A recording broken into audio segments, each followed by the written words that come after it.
எப்ப சட்டி உள்ள இருக்குது தவக்கல நான் காலை விடும் போது பார்க்கல எப்ப ஆசையா தான் இருக்கும் வேர்க்கல ரத்தம் ஊத்தி நிக்குது பா மூக்குல நான் ஜட்டியே போடையில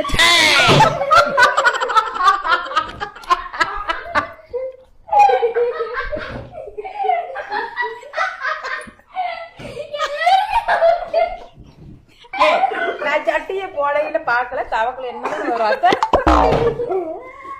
ஜட்டிக்குள்ள இருக்குது தவக்கால கால உடம்போது பார்க்கல வேர்க்கல்ல சாப்பிட்டா நல்லா இருக்கும் இனிப்பா வேர்க்கல்ல என்னைக்கு இனிப்பா இருக்கு ரொம்ப விவரமான பொண்ணா இருக்கு. ரொம்ப விவரமான பொண்ணுதான். ஜட்டிக்குள்ள போனது தவக்கல அது நான் போடும் போது தெரியல. என்னடி சொல்ற? நீ என்ன சொல்ற? ஜட்டிக்குள்ள இருக்குது தவக்கால நான் காலை விடும் போது பார்க்கல ஆய கொண்டு வந்துச்சு வேர்க்கல்ல சாவரப்ப கசக்குது காத்தி ஆனா மூக்க வடிச்சு பார்க்கல